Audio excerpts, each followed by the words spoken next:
Hello, welcome to the Coffee People podcast. Just wanted to let you know that if you go to roastar.com and you use the code bundled up, you'll get 10% off for the rest of March because it's freaking cold out. And here in Southern California, it's wet and cold. So code bundled up, 10% off, roastar.com. Can't go wrong. Hey everyone, I'm the host of the Coffee People and Coffee Smarter podcasts, Ryan Wolt. We don't do advertisements during our episodes, and that is thanks to the support we receive from Roastar Coffee Packaging. Please check them out at roastar.com. That link in the show notes or in our newsletter. And now, on to the show.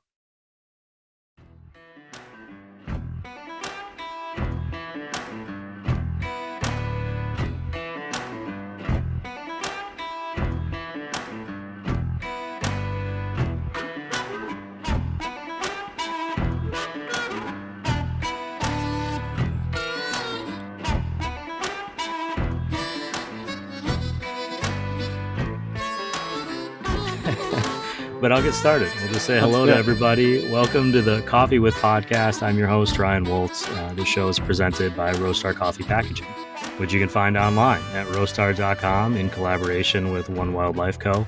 Go to roastwestcoast.com to find recaps of our episode, our Coffee People, Coffee Smarter shows, so much more. And if you haven't poured yourself a cup of coffee, now is the time to get started. Today's episode is special because we're sitting down with a guest from outside the coffee industry. Ryan Laemel is the COO, Chief Operating Officer, I believe, at Protect Our Winters, a nonprofit based out of Boulder, Colorado, although he's in Basalt, Colorado. You might remember me mentioning them as our charity of the month for February. And so I encourage you to sit and just listen to this conversation. But since I know myself and I know you, you're probably on your phone. You can also go to protectourwinters.org while we're chatting. You'll find that link in our show notes and, on our website. Just scroll down. It'll be there. Ryan, welcome to the podcast. I'm glad you're here. Hey, it's great to be with a fellow Ryan, and I'm thrilled to be here. I don't see you at the regular meetings, but I'm sure we must have different chapters. Yeah, exactly. The Ryan chapters. You just mentioned to me that you're drinking a cup of coffee. Do you have a coffee roaster in the area you like or a coffee shop? Yeah, I have plenty. I'm married to a Colombian, and so we especially love Colombian coffee and have our favorites that we bring over when we make trips there. But locally, here in the Roaring Fork Valley where I live, I love Rock Canyon. They're a great roaster out of Newcastle, and they've been a partner of POW in the past. And yeah, I also love tea as well. We have a great tea company here that POW partners with as well. Two Leaves in a Bud. They're based out here in Basalt as well. So whether it's coffee or tea, I'm a fan, but I generally stick to my pour over or a cortado. Those are my favorites. Well, now that I know that you like Columbia coffee, I'm going to send you a bag of our Yeah No Yeah coffee collab that we did, which is a Columbia blend. Well, I see you have another partner of ours on your shelf as well. We work really closely with Doma, and we've done the series of deep coffee roast. So also a big fan, and we've had that at a lot of our events. So it's cool to see that on your shelf as well. Not an accident. Although it's there all the time. I learned about Protect Our Winters because of this coffee at Doma. Awesome. I had the team from Doma on, or some of their members, and they were talking about it as part of that show a few years ago. Ryan, normally I would do this whole backstory of how you got into coffee and all that, but I think I'm a little more interested in how did you get involved in Protect Our Winter, and what is Protect Our Winter? Yeah, great question. Well, I think Doma is a great transition because they are committed to sustainability, climate education, and also policy work that goes beyond their roastery. So I'm thrilled to see them on your shelf. And yeah, how did I get involved in climate and energy, and what is POW? I've been working in this space for a little over a decade. And when I started, sustainability was not a career path that most people were thinking about. I studied geology and geophysics, and most people said I should work in the oil and gas sector. I had a moral dilemma with that and ultimately started my career in sustainability, got more into climate policy, and then ultimately started working in clean energy around the world. And when I moved out to this area about 10 years ago, I started living in the mountains and I found that I really loved these special places that all of us frequent. I quickly fell in love with skiing, which I didn't grow up doing, but now I love doing on foot, hiking uphill and getting into the backcountry. And I also fell in love quickly with ice climbing and rock climbing. And so I quickly noticed, even around here, that our winters were changing. And some seasons, especially the ice season, felt like it was getting more and more compressed over time. And I noticed that this group, Protect Our Winters, was doing phenomenal work, and particular about trying to leverage the motivation that people like you and me and probably many of your listeners have to act on climate and to protect the places that they love, but potentially asking themselves, like, what do I do? How do I get involved? I And ask so, myself that every day. yeah. And so what POW is, we're an environmental nonprofit and we're really trying to be the voice and the movement for the outdoor community to take action on climate. When you say to be the voice, one of the things that I think POW does that is hard to do as an individual is policy work, working with Mm-hmm. governments, being kind of a getting into some of the nitty gritty of things that I just don't understand. Like I understand like I should recycle, I should be aware of my impact, all of those things and the things I can do in my small little circle. How does being the voice give you a greater impact, so to speak, than maybe one person can do alone? Yeah, that's a great question. And, I think here at POW, what we're ultimately trying to do is build a large movement of people within the outdoor community who are interested in taking action on climate. And there are studies that show that there's 175 million of us in the United States alone who participate in outdoor recreation every year. And the I'm outdoor sorry, recreation, go ahead, yeah, 175 million? 175 million. And our economy for outdoor recreation is $1.2 trillion per year.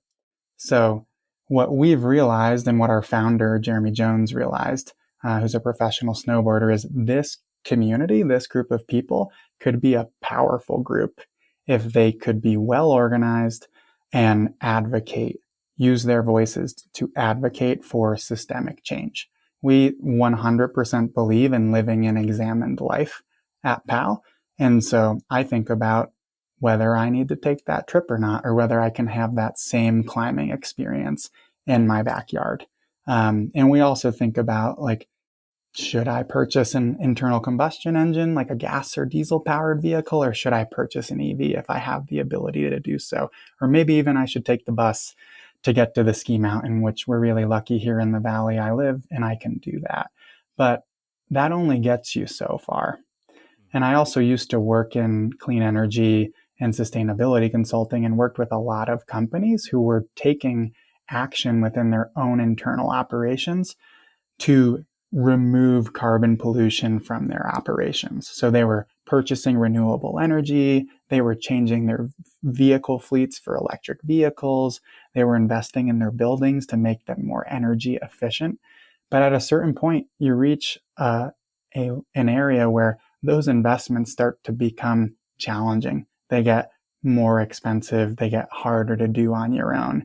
And so that's when I tell people the most cost effective thing your business can do, the most cost effective thing you can do to be a climate advocate is to use your voice. And so when we talk about using our voice at PAL, what we ultimately mean is going to policymakers. That could be elected officials like your local representatives in Congress. It could also be your town council. It could also be a trip that we make to DC, which we do regularly. But taking that trip, using your voice, and advocating for policy changes that are systemic, that can ideally change the way our energy economy works. I grew up watching Jeremy Jones videos. I'm a Burton guy though, so I hope he doesn't, get upset with me. You mentioned this kind of bigger vision and this Hmm. this collective group. I think a good example on the other side of that might be like the NRA, right? They're a collected group of gun owners who speak with one voice, and that carries a Yeah. lot of weight.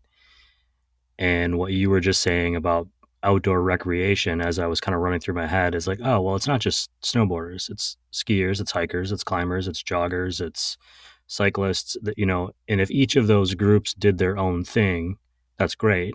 But when you put them together, it's a bigger wave, right? Surfers, Yes. throw in that group.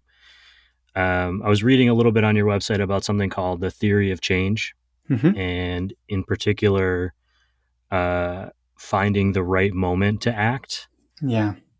How do you how do you define the right moment to act when it feels like every day we're seeing stories about climate or seeing the impacts of weather?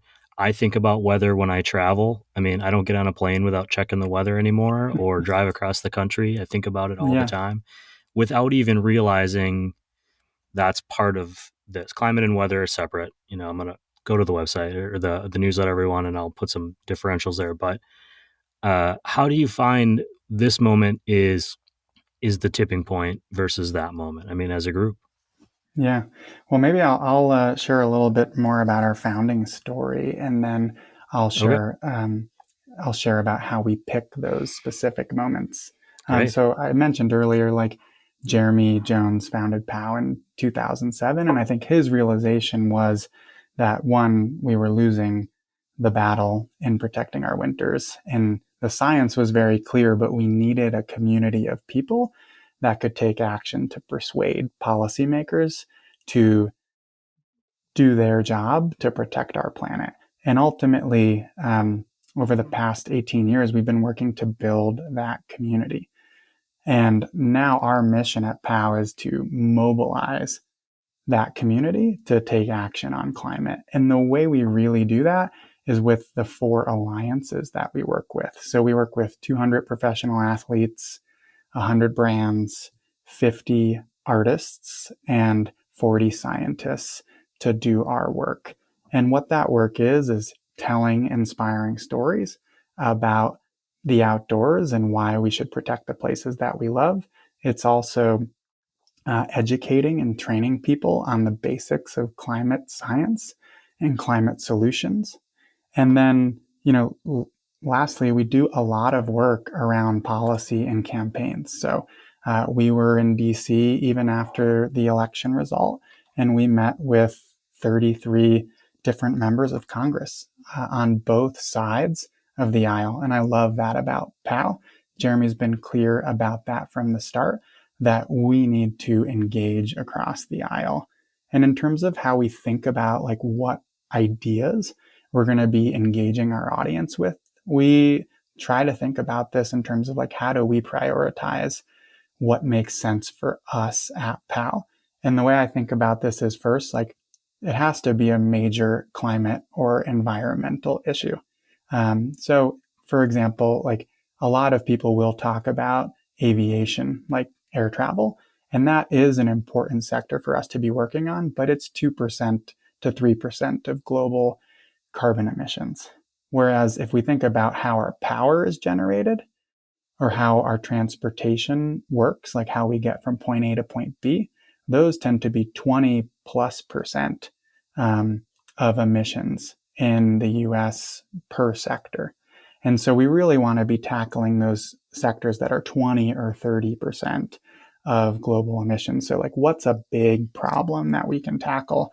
The other piece we think about are like, what is an imminent threat? Like, what do we have to protect because potentially another group is not interested in that particular area of progress on climate or clean energy? So this could be as small as your backyard. There's a lot of quote unquote NIMBYism in the environmental movement. Not in my backyard. I don't want that project in my backyard. That's an imminent threat that a solar project could face.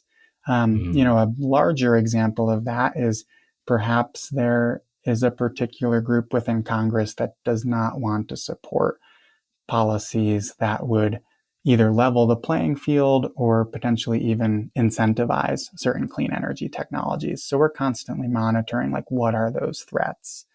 And then lastly, we think about what's close to home for us, like what resonates with the POW community. We have, 98,000 members of our member organization. We're not quite rivaling those NRA numbers that you mentioned earlier, Ryan, but we are working to build our community over time. And we know what they care about. They care about protecting public lands. They care about clean energy in their backyards. And they care about, like, the local activities that they participate in, from angling to hunting to, riding on snow, like we were talking about at the beginning. So we try to identify, like, where the sweet spot is between those three areas of, like, big climate problem, potentially under threat, and then also close to home for our community. And if there is an opportunity for us to collaborate with our athletes, our brand partners, and others, like, that for us is really the sweet spot of how we pick those opportunities. You mentioned talking to lawmakers on both sides. Yeah. I get those emails from all kinds of nonprofits, but REI does a bunch of them. I think I've gotten one from you guys recently. Take action, sign this letter to your local constituents, your lawmakers. Do those really, it seems like, so like, oh, I click a couple buttons, here's the thing. Does that actually work? Do lawmakers see that and go, oh, there are people that are involved or care? I mean, you're obviously going to them with this, the weight of your organization behind them. But for the individual, it kind of just feels like it's almost too easy. Like, this probably doesn't have an impact. I mean, as the individual who's listening to this show or who's looking at the website, like, how much impact can I really have, Hmm. in that way? Yeah. Well, I think there's such a relationship between climate and democracy. And in the US, like, we're so fortunate to have a democratic process that we can engage our elected representatives in. And ultimately, think about the incentive structure for these elected officials, right? They want to be reelected, and they need to hear from their constituents, us, about what we care about. And one of our former board members, his name's Auden Schindler, he wrote a great book recently called Terrible Beauty. And in that book, and from his own personal anecdotes, he talks about some of these moments. He is currently the senior vice president of sustainability at Aspen One, who's one of our brand partners.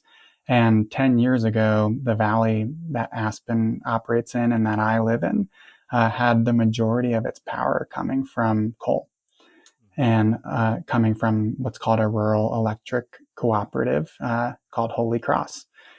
And when Auden and others spoke to our local elected officials in Grand Junction and other parts of Colorado, many of them said, I haven't heard about this desire from constituents. No one's come into my office in these more red parts of Colorado. No one's come into my office and said they want clean energy. They want action on climate. I haven't heard that message. You're one of the first people to tell me that message.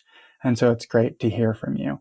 And the same is true for the local electric, provider that we have, Holy Cross. Like, they have a board. That board is elected, and those board members are responsible for deciding the power supply mix that, we receive in this valley. And so if those board members hear from their members, every one of us in this area is a member of that electric provider, that we want clean energy, they take action. And today, more than 70% of the power from Holy Cross comes from solar and wind and batteries, because it's the most cost-effective form of power for them. It is the most affordable and the easiest, fastest to deploy option for them. And so when we use our voice, whether it's the local electric company or with our congressional officials, they actually do listen to us. And I know it may feel like a small action, but when we take a lot of people and all take that small action together, that's when we can start to see like the type of snowball effect that we want to see at POW.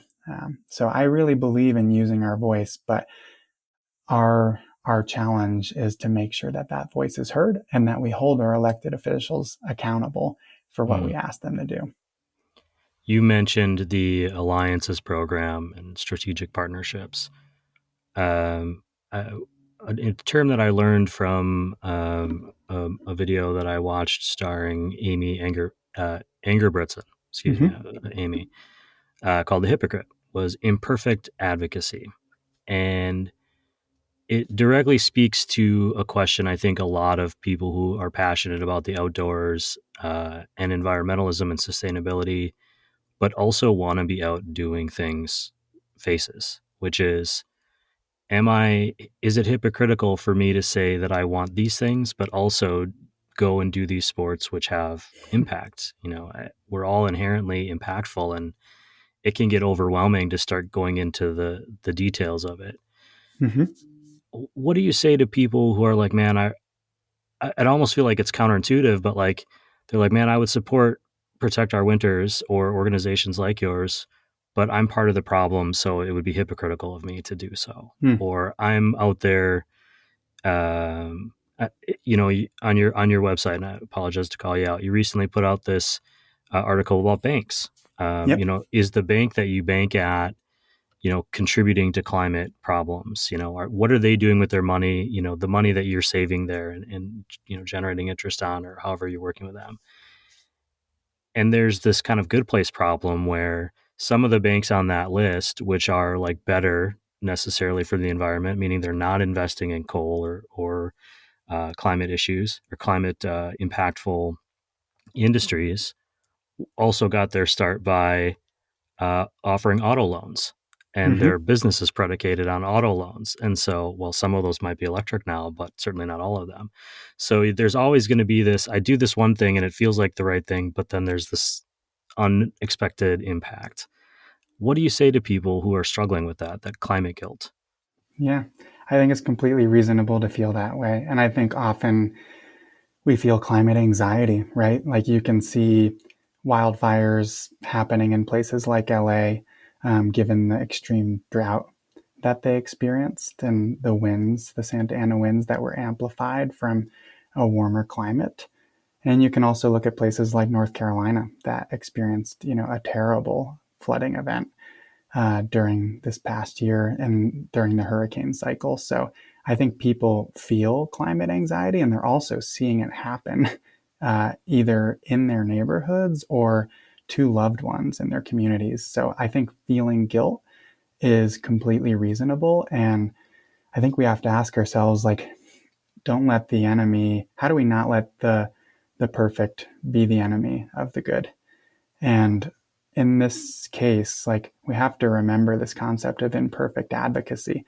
Amy and others talk about this, but we've been sold this narrative that our carbon footprint, you know, our emissions are what's causing climate change. And that's true. We are inextricably linked to many fossil fuels in our society. And 70% of emissions come from just about 100 companies. And many of those companies tend to operate in the fossil fuel industry. And I'm not saying that we need to remove all fossil fuels tomorrow. Even the best forecasts often show that there will be some gas still in our system in 2050. And that's because there is demand for it. People are driving vehicles that use gasoline, for example, or we have plastic products that we use, like our poles to go skiing, and those are made from petroleum. Even products that we use every day, like a lip balm, ultimately, many of them do have petroleum in them. So we're still really inextricably linked to that, but that doesn't mean that we can't take other actions in our day to day lives. And I think you can take small actions yourself. So I think about our own banking journey at POW, which you brought up earlier.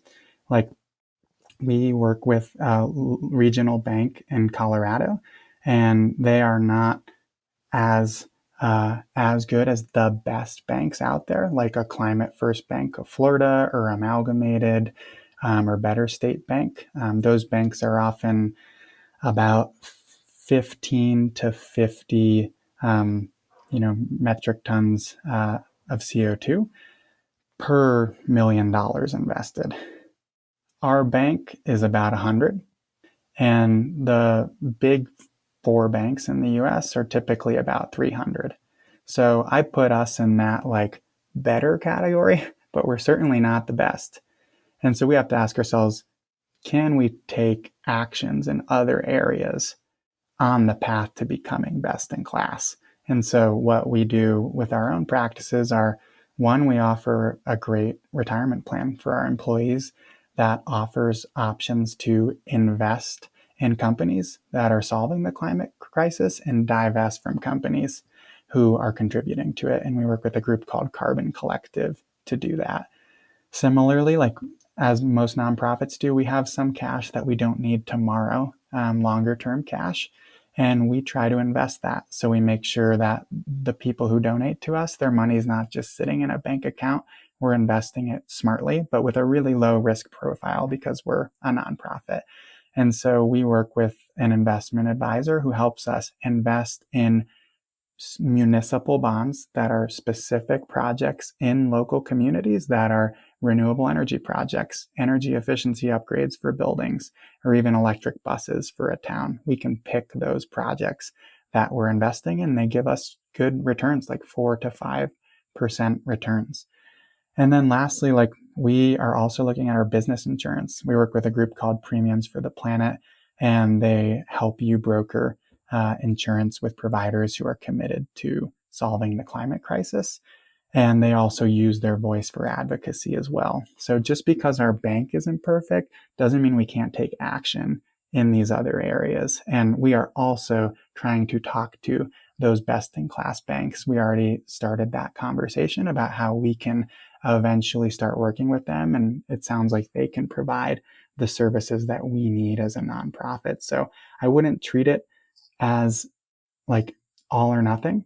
I would tell people like, 1,000-mile journey starts with one step, and you've just got to take that first step. And just because maybe you ride a snowmobile or fly somewhere doesn't mean you can't go show up at a town hall meeting or call your elected representatives and let them know that you want clean energy, because these are big systems that we're trying to change. And we need a lot of small decisions to add up to changing those big systems. When you started kind of that explanation, you used the term "our" a couple of times. I just want to Mm, clarify. You're talking about the individual. I mean, protect our winners, yes, but like yeah. our as an individual, our impact is only so great, and thinking about the actions, being intentional. I think you referred to earlier about where you put your money or where you're shopping or what you're supporting or when you need something or it's a benefit to your life and your personal health. I think about that a lot with I travel to snowboard, right? And how am I going to do that? Am I going to fly? Am I going to drive? Do I need to do that? Do I need to go to the farther mountain because it's my favorite? Can I do the closer one? Yes, those things matter, but systemically, it's like the going into a grocery store for me was like a tipping point. I was Mm, at one point, if I don't think I've ever said this, but I can be a little bit extremist about things, and there was like a good 10-year period where I don't think like we had plastic in our house mm. for like hardly anything. I mean, I was really on top of it all the time, but it was also really exhausting. And it only worked because I had the time to devote because to the process to research what I was buying all the time or to go somewhere. And then I realized, well, I'm also going to like three different stores to get just the one thing, and so now it's just too deep of a problem. And I realized one day at the grocery store that there was more waste in that grocery store than I would probably generate, you know, in 10 years, just in Right. that one store that one day. And so I couldn't let that get on top of me when making choices. I had to be able to also live and enjoy my life so that I could be a productive person who could then help address these issues if I had the opportunity. Uh, the Climate Advocates Guidebook. Hmm. I didn't get a chance to dig into it, but Yeah. where does that take us from here? Yeah, great question. And I think this relates to what we were just talking about. Like, what action can you take? Like, what are you empowered to do? And I think if you think about that example you were just giving, like in the grocery store, it can feel paralyzing when you see that amount of waste.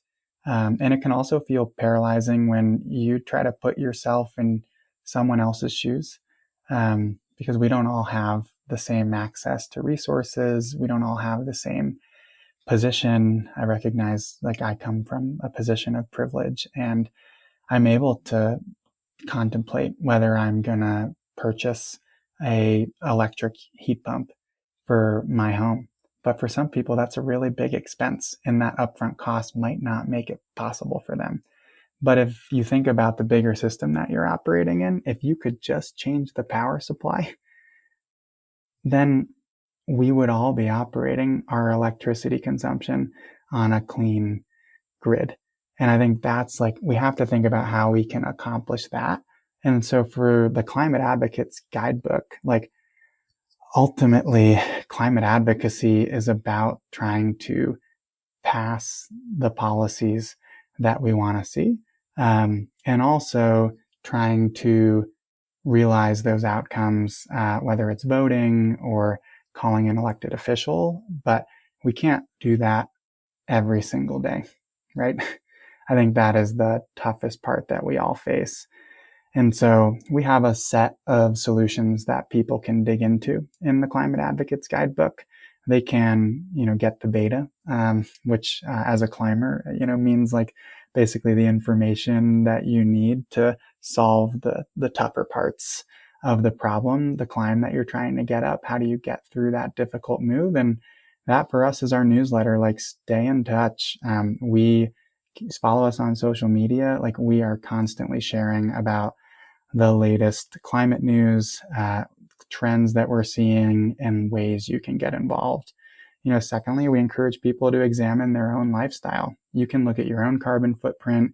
We have a calculator on our website to look at the footprint of your bank and the money that you invest through that bank. And you can make some of these small decisions today. You don't have to move all of your money tomorrow to a better bank, but you could move a little bit of your money and start making progress down that. We also encourage people to tell their own story in a unique way. So, how do we actually make climate a regular trailhead or lift chair topic across the US? We should be sharing, like, the climate impacts that we think that we're experiencing in our backyards with a wide range of people. And sometimes people will not agree with what you're sharing, and that's fine. But we call that, rather than a call to action, a call to thought, a call to think, a call to think differently. Maybe you made a 1% difference in changing that person's perception on climate. And lastly, we give lots of opportunities for people to get involved in the work that we're doing and the work that others are doing. There's, like, some great lawsuits that are happening lately from groups like Surfrider. We do a lot of electoral work, especially during midterms and presidential election years. And so how can you actually host, like, a film screening, for example, in your backyard with some friends and even some people in your community that you don't see regularly? So you can have a discussion about whether people are going to get out and vote and what their plan is to vote. So our goal with the guidebook is to offer people really simple ways to engage, because sometimes, like I said earlier, it can feel a little paralyzing when you're in that grocery store seeing all of that waste happen. But we want to make it easy for people to take small actions, and we really believe that over time, those small actions allow us to take bigger actions as a community. It's like a muscle. We're trying to train how people engage civically on climate in the US and around the world. The discussion with people that may disagree is an interesting one. There are people in my life that I'm close to who can argue about this topic pretty voraciously. I think that's Yeah. the word. Very quickly. But in general, we're not disagreeing that there is changes happening. It's usually a more of a one of us is trying to be right and the other one has to be wrong, as opposed to, or maybe we disagree on how we got here. But the reality is we are here and we are seeing that impact. My dad said to me once, and we have differing perspectives on the world, certainly quite different, but he said, I grew up on a farm, and if you ask any of the farmers around here, the weather is changing. Like their seasons are changing, and whether they agree or disagree on why, it doesn't matter. It's happening, and they have to react to it. Yeah. And so I think that's something I've taken to heart, in that pointing out or asking people, how are you dealing with this change that we're experiencing? How is this impacting you? It has been helpful for me. Certainly, I'm not trying to tell anyone how to approach this, but for me, asking questions has been more valuable than Hmm. me saying, "Hey, this is what you should know, and this is why." Which I think it's more of an empathy as opposed to trying to get my point across, which is obviously right. Um, you mentioned earlier that you were married. Why I say that? Because I think when I think about climate, family is important. My wife and I are not Hmm. having kids. And so there's this, I've had people ask, like, well, why do you care about the future? And so I'm wondering, and I have my own answer for that, but I'm wondering, what does Hmm. this work mean to you on a daily basis, like to emotionally to you, outside of your job? Why do you care? Why does this matter? Yeah. Well, I think, we're really committed to being cross partisan at PAL and working, from the right to the left and in between. And I think for us, we often ask people, like, what issues do you care about? What are your values? And I think we often can agree on an outcome. I think we often struggle to agree on the motive.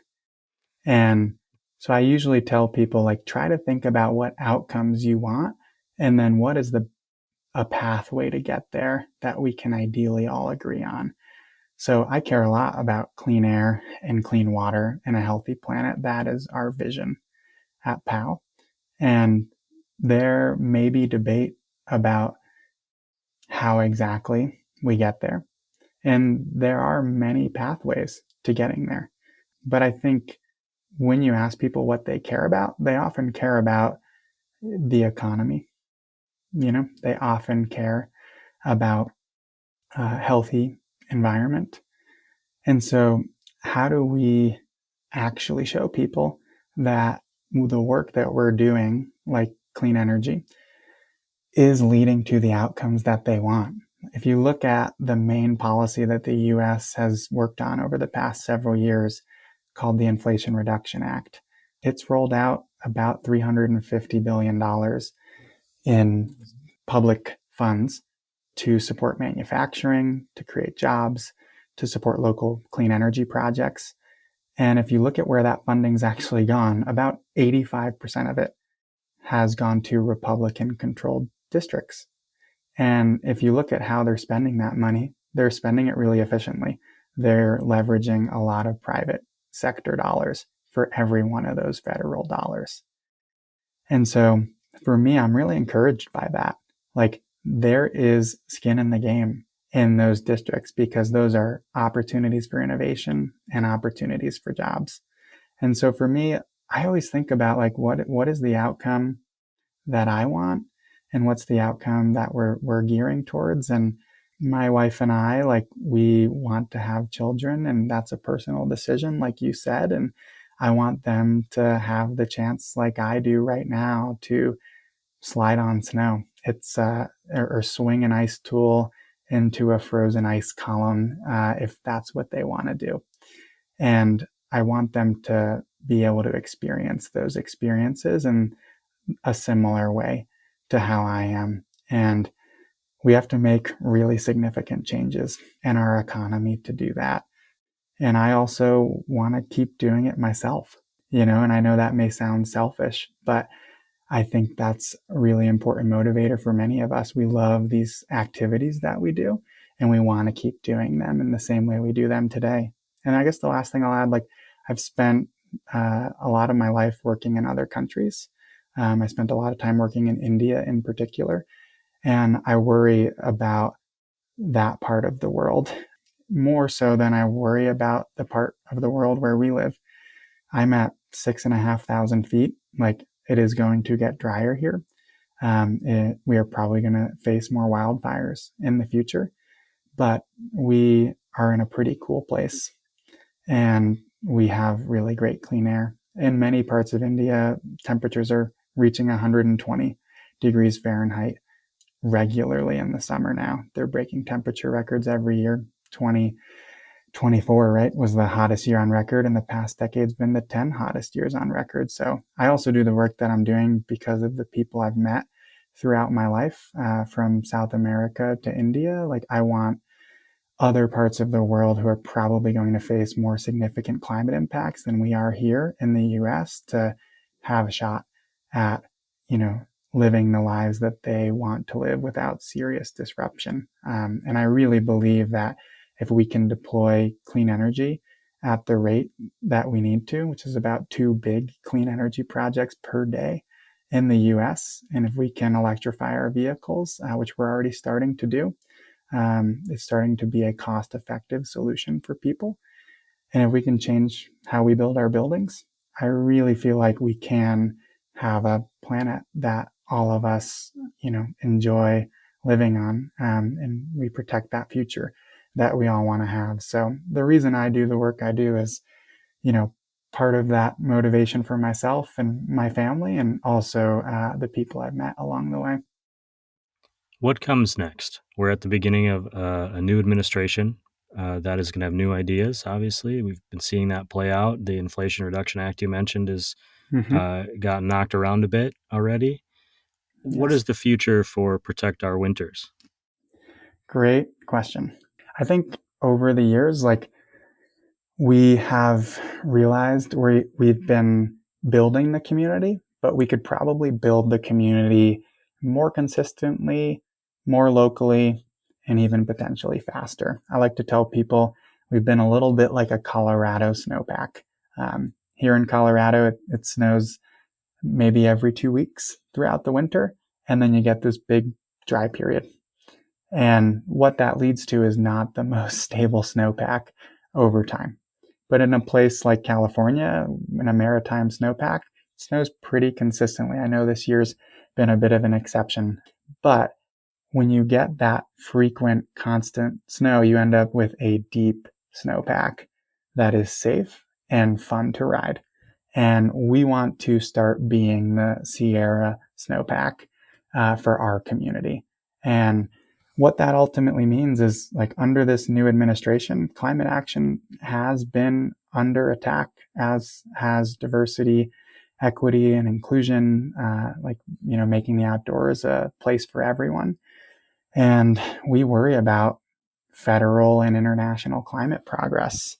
But we've realized that this moment actually needs a different strategy to create sustained climate action. And it's got to be able to last beyond an administration. And so for us, what that looks like is trying to build power, no pun intended, within local communities. And so we have a variety of our athletes, brands, artists, and scientists throughout the US, but they tend to exist in some concentrated areas. So here in Colorado, Western Montana, Reno Tahoe area, we have pockets of people. And we really believe that if we show up more consistently in those communities, we can create a movement within those communities that will show up for midterm elections, federal elections, and more.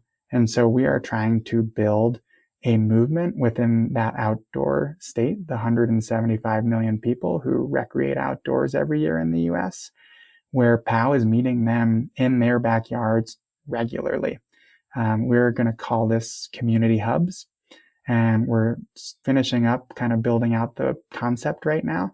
We're fundraising for it, and our plan is to get at least 3 to 6 of these built by the end of the year, more in 2026. And I'd love to see, 10 plus of these throughout the country in the next several years. And what we're going to be doing there is a lot of regular monthly programming. Like we held an uphill event here in Aspen recently where as people walked uphill on their skis, they saw climate and energy facts, just 5 or 6 facts to start a conversation.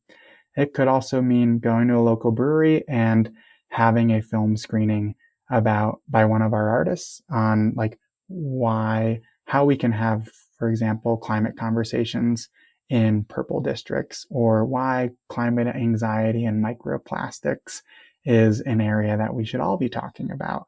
And we want to see people show up with us, including our athletes and others, to town hall meetings. Often clean energy projects are happening right in our backyards. And the loudest voice, the people who show up to those meetings, just like a parent-teacher association meeting, they're the ones who decide whether that project gets a green light or gets stopped. And we believe our people can show up for those types of projects. And we also believe a lot of good policy for climate can happen at the local and state levels. Many towns, cities, and states control zoning, which has a huge impact on what types of buildings we build, whether those buildings have solar panels on them or not. And we really want to meet people in their place, in their backyards, offer them the same training and education that we offer our alliances that we work with, and give them local, state, and federal opportunities to engage in climate action on a regular basis. And so for us, we're going to be trying to complement the great work that we do with our alliances with building a local grassroots movement through these community hubs, so that when we get to the 2026 midterms and the 2028 elections, we have a lot of collective power on the ground in these places. I'm already nervous about election seasons. Election season never ends. I was talking to some friends in Canada, and they're like, you guys just never take a break. You just need to chill out a little bit. I know we covered a lot, especially our first time meeting and chatting about POW, and there's a lot for people to take in. Is there anything important that I missed that you wanted to share? I think I'll add just 2 small points. I think the first is our beliefs at POW. We believe that this problem is solvable. We don't believe that we're in an energy emergency, like has been shared. We believe we're in a climate emergency, but we believe this problem is solvable. We have cost-effective solutions like renewable energy and electrification to get us there. And ultimately, we need a organized movement of people to make that change. And the outdoor state, as we call it, those 175 million people, we really believe they can be one powerful voice that, just like you said, that is up there with the ranks of the NRA in terms of power, in terms of its advocacy. So that's one point I'd want to share. And lastly, I would encourage you all listening to join Team POW. It is the best way to stay in touch with us, to hear what we're up to engage with our alliances.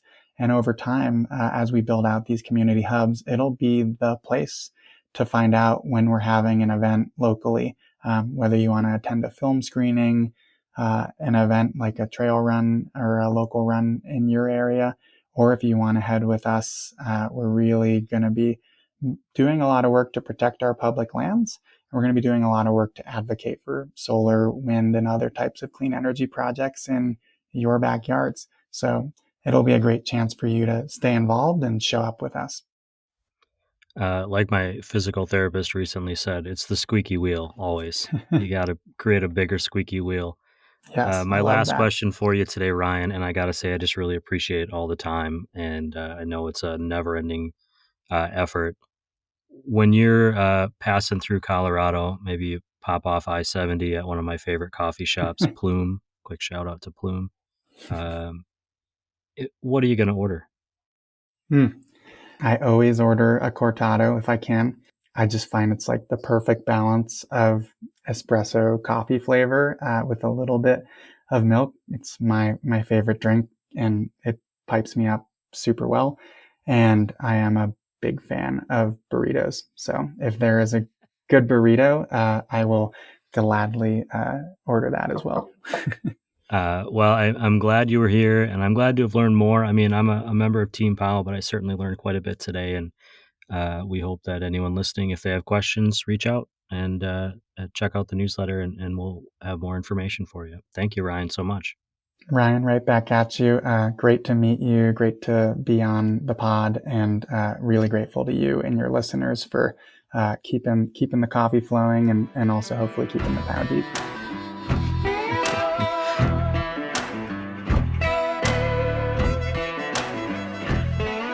Hey there, everyone. Thank you for coming back for another episode of our podcast. That's the show for today. Thank you to our guest for sharing their time, their story, and for dropping some knowledge on all of us. You can find a recap of this episode in our newsletter online at roastwestcoast.com. That and all the links we chatted about today are in this podcast show notes. Wherever you're listening or watching, it really helps us if you tap the follow and subscribe button on the show. And while you're there, give us a few stars if you think we've earned them. If you want to go beyond that to support the Coffee People and Coffee Smarter podcasts, please tell your friends, share these shows, or buy us a cup of coffee. There's a link in the notes. We appreciate you. We couldn't do this without our presenting sponsor, Roastar Coffee Packaging, found online at roastar.com. They enable coffee businesses to best represent the quality coffee that they're producing. Besides enabling us to share these coffee stories, they also have a team of people who go above and beyond to ensure their customers get the support that they need. You can click the link to roastar.com in our show notes or reach out to us. We'll connect you directly. To all the industry partners who've supported us, who still support us, and continually uplift this effort to share the stories of coffee people, thank you. I feel like I don't say it enough, if that's possible, but also, thank you to everyone listening and watching this show for sharing a cup of coffee with us and for being coffee curious. This show, the Coffee People Podcast, is part of the Roast West Coast Coffee Network. And this episode has been written, produced, researched, and recorded by me, Ryan Wolt. Wherever you find yourself today, I hope it's with a fine cup of coffee. Thank you for listening to us share the stories of coffee people. Cheers, everyone.